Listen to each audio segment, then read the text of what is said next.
So hello and welcome to my channel that is economic Pathshala by doctor Ananya. आज हम बात करने वाले हैं गॉस मार्कव थ्योरम या फिर जिसको हम बोलते हैं ब्लू प्रॉपर्टीज के बारे में।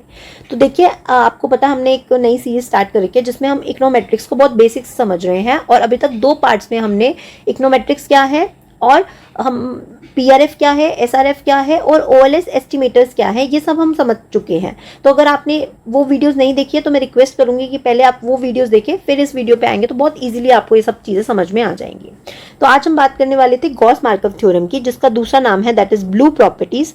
ब्लू प्रॉपर्टीज की फुल फॉर्म है बच्चे बेस्ट लीनियर अनबायस्ड एस्टिमेटर। ठीक है, अब ये सब क्या होता है, इसको मैं जैसे जैसे मैं आपको ये डेरिवेट करवा रही हूँ उसके थ्रू मैं बताती जाऊंगी।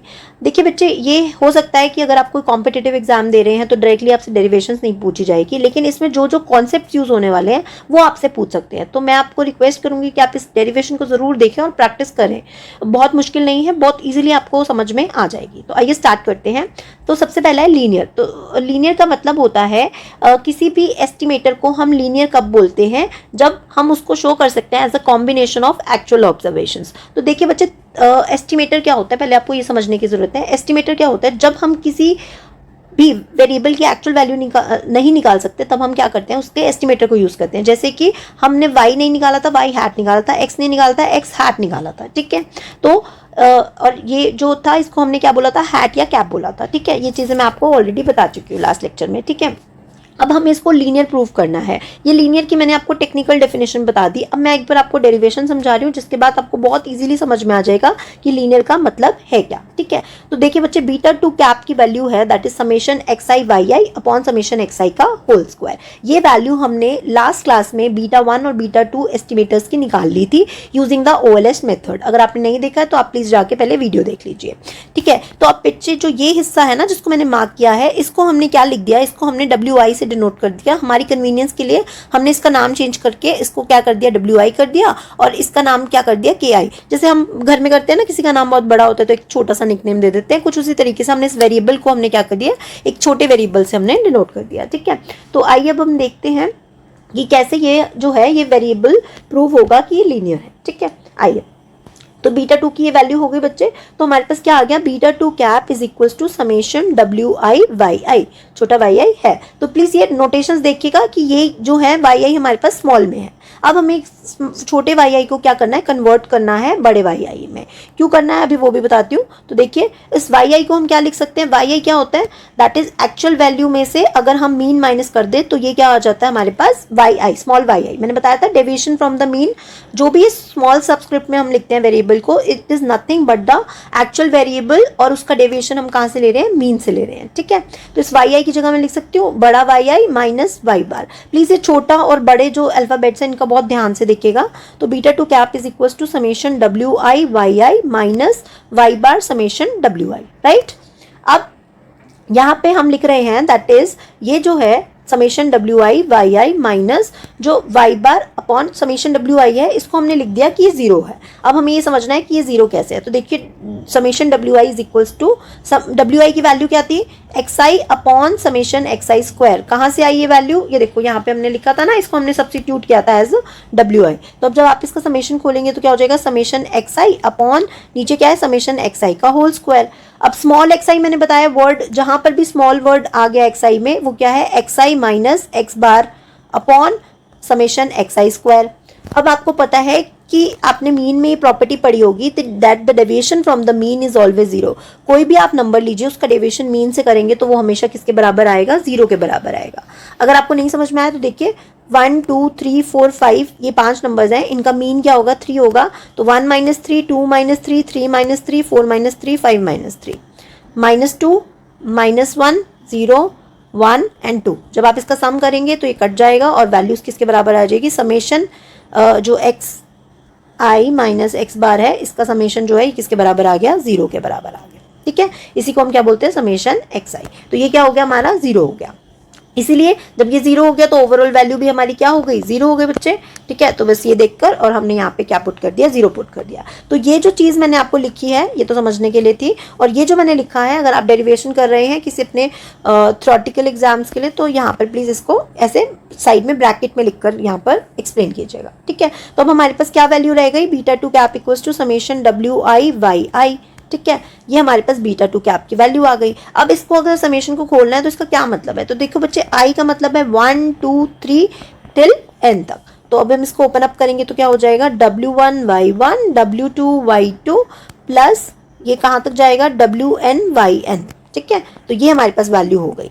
अब हमने क्या कहा था, कोई भी एस्टिमेटर जो है वो लीनियर कब कहलाएगा, ये एस्टिमेटर है बीटा टू कैप, किसका एस्टिमेटर है, बीटा टू का एस्टिमेटर है, और ये लीनियर कब कहलाएगा, when it is shown as the linear combination of the actual observation. तो देखिए ये जो W1 है, W2 है और WN है, ये क्या है, हमारे लीनियर कॉम्बिनेशन है, प्लस जो W1 W2 और टिल WN है बच्चे, ये क्या है, लीनियर में है, इसको हमने क्या बना दिया, लीनियर कॉम्बिनेशन में बना दिया, इसीलिए हम कह सकते हैं that beta two cap is a linear estimator.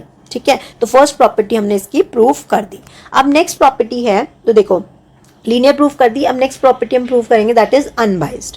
Next क्या है, प्रॉपर्टी है अनबाइस्ड। तो हम क्या कहेंगे, प्लीज राइट डाउन, हम क्या कहेंगे कि कोई भी एस्टिमेटर जो है वो अनबाइस्ड कब कहलाता है, जब थीटा हैट की एक्सपेक्टेड वैल्यू जो है वो किसके बराबर हो जाए, थीटा के बराबर हो जाए। क्या प्रूफ कर रहे हैं, अब हम अनबाइसनेस प्रूफ कर रहे हैं। क्या प्रूफ कर रहे हैं, अनबाइसनेस। ठीक है, अनबाइस कब कहलाता है, तो हम लिखेंगे एक एस्टिमेटर जो है वो अनबाइस्ड तब कहलाता है when the expected value of theta hat is equal to theta, यानी कि जो भी एवरेज वैल्यू आएगी हमारे एस्टिमेटर की, ठीक है, वो किसके बराबर होनी चाहिए, एक्चुअल वैल्यू के बराबर होनी चाहिए। और यही चीज मैं आपको कब से पढ़ा रही हूँ, फर्स्ट क्लास से पढ़ा रही हूँ, कि जो भी हमारा फोरकास्टिंग है, जो भी हमारे प्रिडिक्शंस है, वो क्लोज होनी चाहिए हमारे एक्चुअल वैल्यू के, और ऑन एवरेज वो क्लोज होनी चाहिए, ये बात भी मैं आपको पढ़ा चुकी हूँ। तो यही चीज हमें यहाँ पे प्रूव करनी है। इसको हमें मैथमेटिकली कैसे लिखना है, प्लीज इसको ध्यान से दोबारा लिख लीजिएगा, that is expected value of theta cap is equals to theta. ये है आपकी अनबाइसनेस की definition in the terms of mathematics, तो आपको ये पता होनी चाहिए। ठीक है, और इसका मतलब क्या है, एक्सपेक्टेड जहां पे वर्ड आ जाए, मैंने आपको बताया था इसका मतलब क्या है, average, average of estimated is equals to the actual value, ये मतलब है। ठीक है, अब देखो expected value of theta hat is equal to theta. अब इसको प्रूफ करने के लिए अब हमारे पास कौन सा एस्टिमेटर है, हमारे पास है बीटा टू कैप, यानी उसका एवरेज वैल्यू हमारी एक्चुअल वैल्यू के बराबर आना चाहिए, तभी हम कहेंगे कि वो हमारा जो एस्टिमेटर है वो क्या है, अनबाइस्ड है। तो अभी देखो बीटा टू कैप की वैल्यू ऊपर हमने क्या प्रूफ कर दी थी, लास्ट में ये प्रूफ कर दी थी, दैट इज समेशन WI/YI। आप एक बार इसको ध्यान से देख लीजिए, मैं छोटा कर रही हूँ, समेशन WI/YI। अब ये कौन सा YI है, बड़ा YI है। ठीक है, अच्छा, तो जब मैंने आपको पढ़ाया था PRF, तो मैंने ऐसा कुछ पढ़ाया था आपको, β1 प्लस β2 XI प्लस UI, ये पढ़ाया था मैंने, बिल्कुल पढ़ाया होगा, है ना। ये हमारी क्या होते हैं, पॉपुलेशन रिग्रेशन फंक्शन होता है। तो अगर मैं इस YI को अब यहाँ पर सब्सिट्यूट कर दूं, क्या लिख दूं, यहाँ पर इस फर्स्ट इक्वेशन में सब्सिट्यूट कर दूं, तो क्या लिखोगे, समेशन WI/YI की जगह क्या है, β1 plus β2 XI plus UI।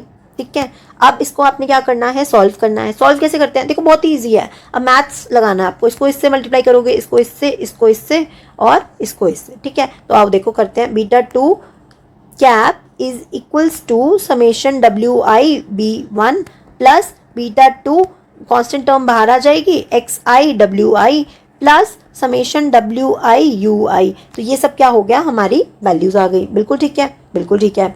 Okay, अब हम क्या करेंगे बच्चे, अब मैं आपको इसको प्रूफ करना बताती हूँ कि अब ये देखो β1 जो है इसको हम बाहर लेंगे, कांस्टेंट टर्म जो है वो हमेशा समेशन से बाहर आ जाती है और समेशन के अंदर वेरिएबल टर्म रह जाती है।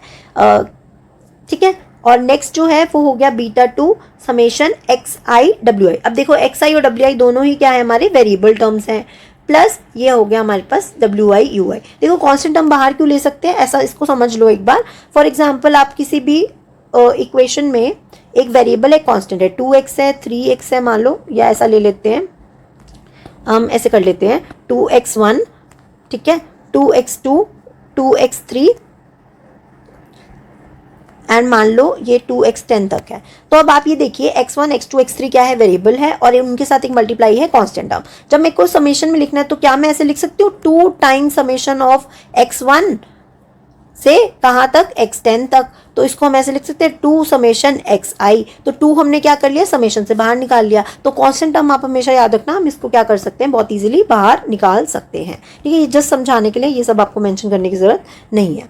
अब देखो इसको सॉल्व करेंगे तो β1 इंटू समेशन WI, अभी ऊपर देखो मैंने सॉल्व करवाया था, इसकी वैल्यू किसके बराबर बताई थी आपको, 0 के, करवाई थी अभी, और इसका आप रीजन लिख सकते हैं, अभी हमने ऊपर प्रूफ किया है कि समेशन डब्ल्यू आई क्या होगा, 0 होगा, plus beta two summation X I W I की वैल्यू क्या है, 1 है, plus summation W I U I. अब आप कहोगे कि मैम वाई दिस इज 1, अभी हम इसको प्रूफ कर रहे हैं, ठीक है, आओ इसको प्रूफ करते हैं। समेशन डब्ल्यू आई एक्स आई जो है ये 1 के बराबर कैसे आएगा, इसको हमें दिखाना है। इसको आप ब्रैकेट में लिखकर, जैसे मैंने आपको पहले बताया था, इसको आप वैसे लिख लीजिएगा।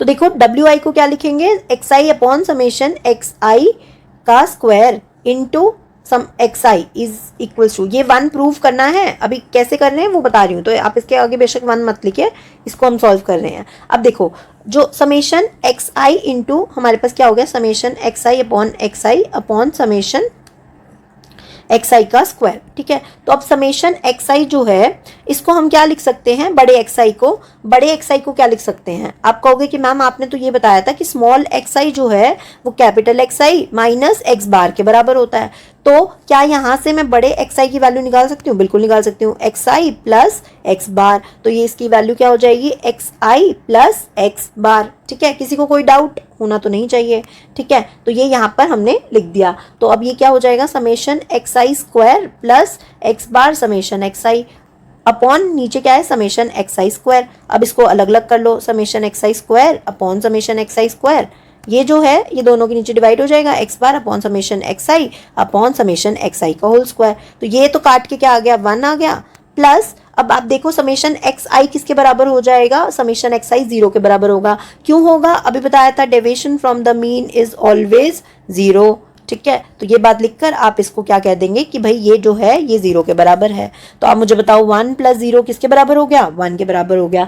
हेंस प्रूव्ड कि भाई ये जो है ये किसके बराबर है, 1 के बराबर है। तो आप यहाँ तक पहुँच जाएंगे जब आप ये सारी चीज़ें जो है प्रूफ कर देंगे, ठीक है। अब आगे चलते हैं, तो यानी लास्ट हमको क्या मिल गया, मैं इसको थोड़ा सा और छोटा कर देती हूँ, नहीं हो रहा है, चलो मैं वैल्यूज़ लिख लेती हूँ यहाँ से। तो हमारे पास क्या हो गया, that is beta 2 cap is equals to क्या था, beta 2 cap is equals to, देखो दैट इज हमने उसको तो पहले वाले को तो 0 प्रूफ कर दिया, तो ये बीटा 1 इंटू 0 0 हो गया, इसके साथ क्या हो गया 1 हो गया, तो ये हो गया beta 2 into 1 plus summation X I W I U I, summation X I W I U I, ठीक है। ये हमारे पास वैल्यू बच गई।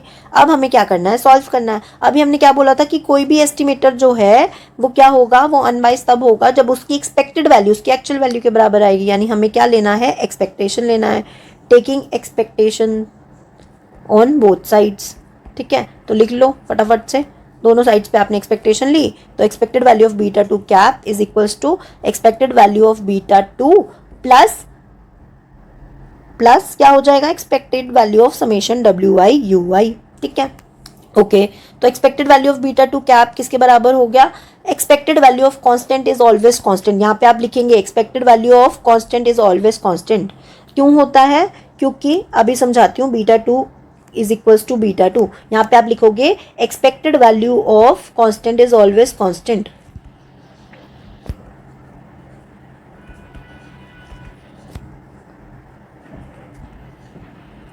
क्लियर हो गया। अब देखो क्यों होता है, इसका रीजन भी बताती हूँ। एक्सपेक्टेड वैल्यू मतलब एवरेज, कोई भी कांस्टेंट सीरीज लो उसका एवरेज क्या आएगा, कांस्टेंट आएगा, ये है, इसका सम क्या होगा 25 अपॉन नंबर कितने हैं 5, तो एवरेज क्या हो गया 5 हो गया। तो इसलिए एक्सपेक्टेड वैल्यू नहीं, average of a constant is always a constant. ऐसा नहीं हो सकता कि कांस्टेंट सीरीज है और उसका एवरेज क्या आ रहा है, एक वेरिएबल टर्म आ रही है। तो ये याद रखना, बीटा 2 कैसा टर्म था, एक कांस्टेंट था। मैंने आपको स्टार्टिंग क्लास में बताया था ये पैरामीटर्स हैं और ये कांस्टेंट है, ये अपनी वैल्यूज चेंज नहीं करते हैं, तभी तो आप इनकी एक फिक्स वैल्यू निकाल पाए हो। और इसको देखो यहाँ पर आ गया, अब यहाँ पर इसको हम अलग से सॉल्व कर लेते हैं, मैं इसको समझा देती हूँ आपको। Expected value of summation W I U I, अब इसको हमें ओपन करना है, तो पहले आप समेशन ओपन करो। समेशन इसका कैसे ओपन होगा, W1 U1 W2 U2 till WN UN, right. तो अब ये हो गया, अब इस पे एक्सपेक्टेड वैल्यू लगानी है आपको। एक्सपेक्टेड वैल्यू इस पूरे ब्रैकेट के बाहर आएगी, that is W1 U1 W2 U2 till WN UN, clear. इसके बाद हम क्या करेंगे, अब हम देखो एक्सपेक्टेड वैल्यू बाहर ले जाएंगे, W1 अंदर और बाहर और एक्सपेक्टेड वैल्यू अंदर, ठीक है, क्लियर। तो WN expected value of UN। तो अब आप मुझे बताओ क्या ये ज़ीरो नहीं हो जाएगा? क्यों नहीं होगा ये ज़ीरो? ये भी ज़ीरो हो जाएगा और ये भी ज़ीरो हो जाएगा। आप कहोगे क्यों हो जाएगा मैम? तो बेटा इसलिए ज़ीरो हो जाएगा क्योंकि मैंने आपको बताया था that the expected value of error term is always zero. ये मैंने आपको assumptions पढ़ाई थी, देखना आप फर्स्ट क्लास में, expected value of error term is zero. ये चीज़ मैं आपको ऑलरेडी बता चुकी हूँ। आप लिख देना using the assumption of CLRM, that is classical linear regression model. ये बातें आपको लिखनी है, तभी पेपर में नंबर मिलते हैं इन द सब्जेक्टिव एग्जाम। ठीक है, तो अब जब ये सारा ही जीरो हो गया तो ये वैल्यू ओवरऑल हमारे पास क्या आ गई? जीरो आ गई। तो अब आप देखो आपके पास क्या बच गया? Expected value of beta two cap is equals to beta two, और यही तो हमको प्रूव करना था। देखो ऊपर चलो, यही प्रूव करना था, that is the expected value of theta cap is theta. ये हमारे उसकी टेक्निकल डेफिनेशन, और हमने कहा था हमें ये प्रूव करना है। टू प्रूव, इस पे आप लिख देना, ये हमें टू प्रूव करना था, और ये हमने यहाँ पर लास्ट में प्रूव कर दिया। This is called hence proved. ठीक है, तो हमने दो प्रॉपर्टी समझ ली, that is what is linear and next. So moving on to the third property that is efficiency. अब हम समझते हैं कि एफिशिएंसी क्या होता है। तो बच्चे देखो, एफिशिएंसी की जो टेक्निकल डेफिनेशन है वो ये है, that is in the class of all the linear and unbiased estimators the one having the minimum variance is called efficient. मैंने ये बोल दिया, आप थ्योरेटिकली लिख सकते हैं, आप लिखना चाहते हैं तो। अब मैं इसको समझा देती हूँ, इसका मतलब क्या है कि मान लीजिए आपके पास तीन वो हैं, ऐसे बॉक्सेस हैं, इसमें क्या है हमारे पास? लीनियर और अनबायस्ड एस्टिमेटर 1 है, लीनियर प्लस अनबायस्ड एस्टिमेटर 2 है, लीनियर प्लस अनबायस्ड एस्टिमेटर 3 है। ठीक है, ऐसे इस तरीके के हमारे पास 3 बॉक्सेस है मान लीजिए। इन तीनों में से अब जिस भी एस्टिमेटर का वेरिएंस सबसे मिनिमम होगा, मान लीजिए इसका 5 है, इसका 6 है और इसका 7 है, तो हम क्या कहेंगे? ये वाला जो एस्टिमेटर है वो क्या है? एफिशिएंट है। क्यों? उसका वेरिएंस क्या है? लीनियर और अनबायस्ड होने के बावजूद उसका वेरिएंस क्या है? सबसे कम है। तो this is known as the efficiency. I hope you got it. ठीक है, अब जैसे इसको हम नॉर्मली भी समझ सकते हैं कि एफिशिएंसी का क्या मतलब होता है। जैसे कि मान लीजिए हम कहते हैं कि एक स्टूडेंट है क्लास में, वो एफिशिएंट कब है? जब वो मिनिमम आउटपुट यानी कि मिनिमम इनपुट्स यानी कि जितनी वो पढ़ाई कर रहा है, फॉर एग्जांपल वो 4 घंटे पढ़ रहा है और उससे वो मैक्सिमम रिजल्ट दे रहा है, यानी कि मिनिमम इनपुट्स के साथ वो मैक्सिमम आउटपुट दे रहा है, तो उसी को हम क्या कहते हैं? एफिशिएंट कहते हैं। तो उसी तरीके से हम यहाँ पर किसको कहेंगे? उसको एफिशिएंट कहेंगे जिसका वेरिएंस क्या होगा बच्चे? मिनिमम होगा। आई होप आपको समझ में आ गया होगा। अब हम इसकी डेरिवेशन की तरफ चलते हैं कि how to prove that a estimator is efficient. तो इसमें देखो हमें दो चीजें करनी है। सबसे पहले तो हमने क्या कहा? वेरिएंस मिनिमम होना चाहिए, तो उसके लिए हमें पहले वेरिएंस निकालना पड़ेगा। किसका वेरिएंस? जिसको हम प्रूव कर रहे हैं, दैट इज बीटा 2, है ना। तो पहले हमें बताना पड़ेगा कि इसका वेरिएंस क्या है, फिर हम बताएंगे कि जितने भी एस्टिमेटर्स हैं बाकी जो आपके लीनियर भी हैं अनबायस्ड भी हैं, उन सब में से ये वाला जो है बीटा 2 वाला जो है वो क्या है? बेस्ट है। क्यों बेस्ट है? क्योंकि उसका वेरिएंस क्या है? मिनिमम है। ठीक है, आई होप समझ में आ गया होगा। तो आओ डेरिवेशन करते हैं। लिखो सबसे पहले, we have variance of beta 2 cap is equals to क्या था? अब देखो इसका फॉर्मूला आपको याद होना चाहिए, तभी आप इसको आगे कर पाएंगे। तो देखिए इसका फॉर्मूला है, मैंने आपको बताया भी था जब assumptions करवाई थी तब बताया था। देखो कोई भी अगर वेरिएंस हमें लिखना है, कोई भी वेरिएबल एक्स है मान लीजिए, इससे आप लिख लीजिएगा साइड में ताकि आपको याद हो जाए। तो we have expected value of X minus expected value of X की पावर क्या है, या उसका whole square, that is the formula. तो उसको हमने बीटा 2 की फॉर्म में डाल के ये फॉर्मूला यहाँ पर हमने डिराइव कर लिया है। तो ये है वेरिएंस का फॉर्मूला, इतना आपको याद रखना है। ठीक है, ठीक है, चलो वेरिएंस का फॉर्मूला हमें समझ में आ गया। अब हमने क्या कहा? Variance of beta 2 cap is equals to expected value of beta 2 cap minus, अभी हमने क्या प्रूव किया? That is expected value of beta 2 cap किसके बराबर है? बीटा 2 के बराबर है। तो यहाँ पे हम क्या लिख देंगे? Beta 2 cap minus beta 2। Okay, अब थोड़ा सा पीछे आते हैं। कहाँ पर पीछे आते हैं? यहाँ पर आते हैं। Let me show you. यहाँ पर ये देखो, इस वाले पॉइंट को ध्यान से देखना।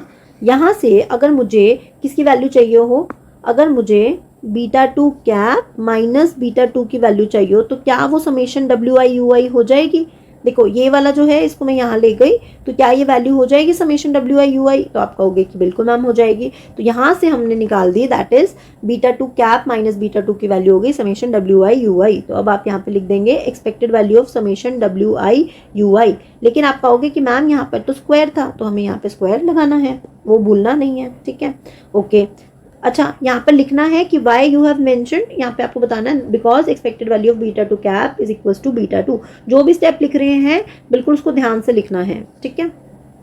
ओके, अब हम इसको ओपन अप करते हैं। अब इसमें आपको स्क्वायर भी खोलना है और एक्सपेक्टेड वैल्यू भी खोलनी है। तो पहले हमें समेशन खोलना है, स्क्वायर खोलना है, फिर एक्सपेक्टेड वैल्यू। तो इसमें काफ़ी काम है, इसको करते हैं। तो पहले स्क्वायर खोलना है, नहीं पहले समेशन खोल देते हैं। W1 U1 W2 U2 till कहाँ तक जाएगा, n तक, WN UN। I hope clear हो गया होगा। यहाँ को हमने कर दिया स्क्वायर, तो ये हो गई हमारी एक्सपेक्टेड वैल्यू, ठीक है। ये समेशन ऑफ ओपन अप हो गया। अब आपको पता होगा a plus B plus C का होल स्क्वायर क्या होता है, a square plus B square plus C square plus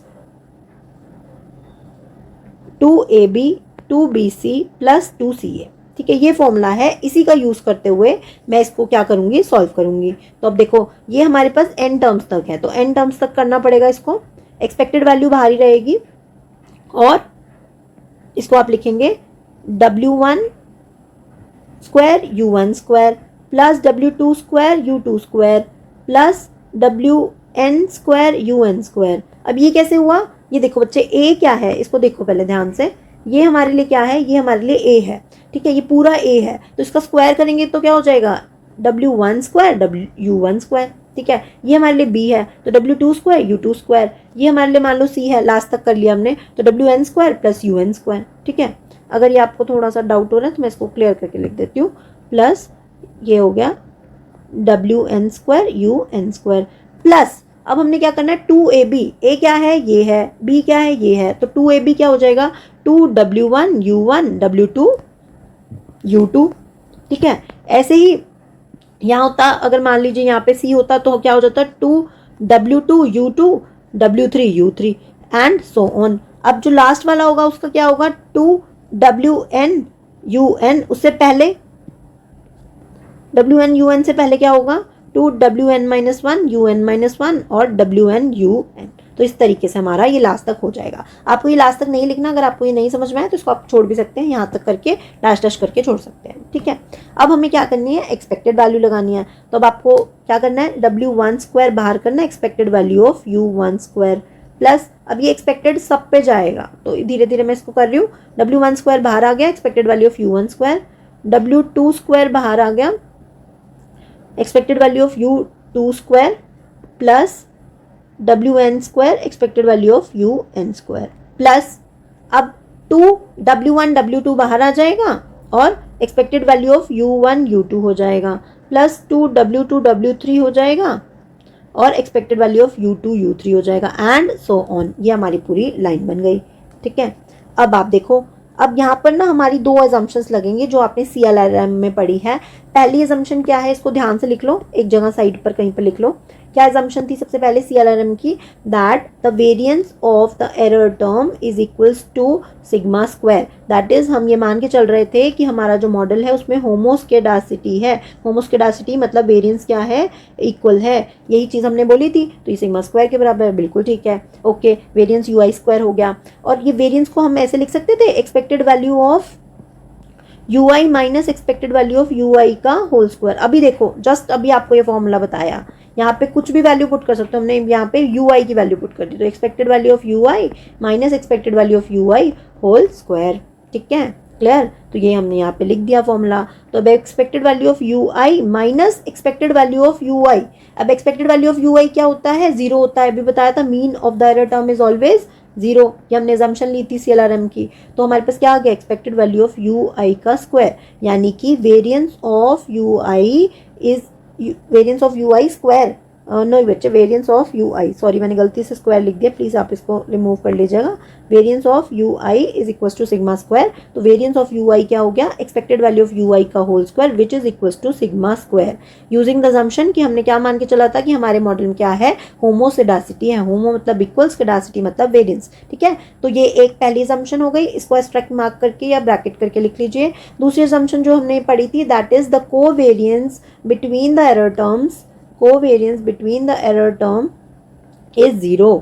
ये आपने पढ़ा था, ये आपने कैसे पढ़ा था, ये आपने पढ़ा था अपनी CLRM की अजम्पशन में। प्लीज़ अगर जिसने नहीं देखा देख लीजिएगा। Covariance between the two error term is equals to the क्या है, ये 0 के बराबर है, जिसको हम क्या लिख रहे हैं, दैट इज इसका भी फॉर्मूला है वैसे, बस अभी के लिए लेकिन मैं वो नहीं बता रही हूँ, आपको कन्फ्यूजन हो जाएगी। वैसे तो आप देखेंगे तो इस तरीके से बनता है वो formula, expected value of you I square into U2।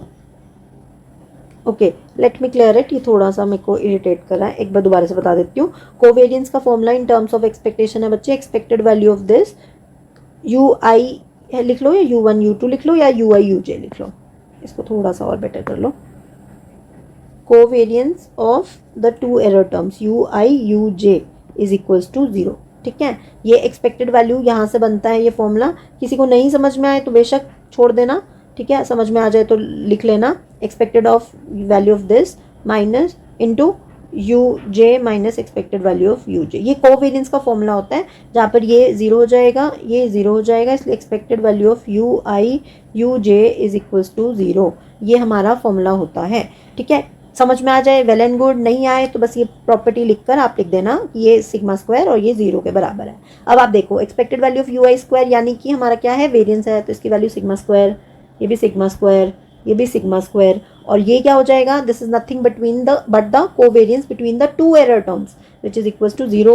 This is also 0। ठीक है, तो ये दोनों चीज़ें क्या हो जाएगी बच्चे, 0 हो जाएगा। अब देखो क्या बच गया आपके पास, तो मैं वापस से उसी में चली जाती हूँ। तो W1 स्क्वायर सिग्मा 1 स्क्वायर।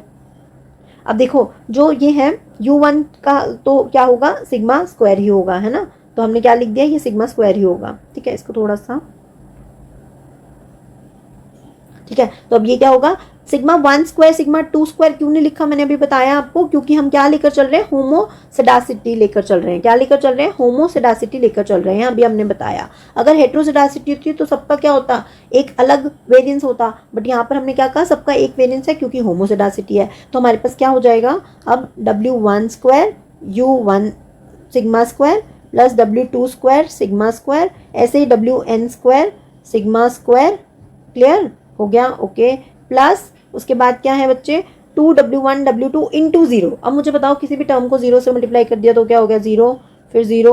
अब ये छोटे छोटे सारे 0 क्या हो जाएंगे, बड़े 0 में कन्वर्ट हो जाएगा, और हमारे पास क्या बच जाएगा, दैट इज हमारे पास बच जाएगा variance of beta 2 cap is equals to W1 square sigma square W2 square sigma square till WN square sigma square. ये हो जाएगी हमारे पास बच्चे वैल्यू। ठीक है, अब बस थोड़ा सा पॉइंट रह गया है, अब आपको ये समझना है कि यहाँ पर अगर मैं सारे सिग्मा स्क्वायर्स को बाहर निकाल दूँ तो हमारे पास अंदर क्या बच जाएगा, W1 स्क्वायर W2 स्क्वायर और WN स्क्वायर, राइट, क्योंकि सिग्मा स्क्वायर तो सारे कांस्टेंट थे और एक जैसे थे। तो अब हमने यहाँ पे क्या लिख दिया, दैट इज ये हो गया समेशन WI स्क्वायर। ठीक है, क्लियर हो गया बच्चे, तो ये हो जाएगा हमारा पॉइंट। तो ये हो गया वेरिएंस ऑफ क्या, बीटा 2 स्क्वायर। पर इतने पे ही नहीं छोड़ सकते हैं, अब इसको और थोड़ा सा सॉल्व करना पड़ेगा आगे, तो इसको कर लो, that is summation WI square की वैल्यू निकालनी है आपको। बस जब वो वैल्यू आ जाएगी तो वेरिएंस ऑफ बीटा 2 वैल्यू आ जाएगी। तो अब देखो variance of beta 2 cap is equals to sigma square into क्या हो जाएगा आपका, that is summation XI upon summation XI का होल स्क्वायर।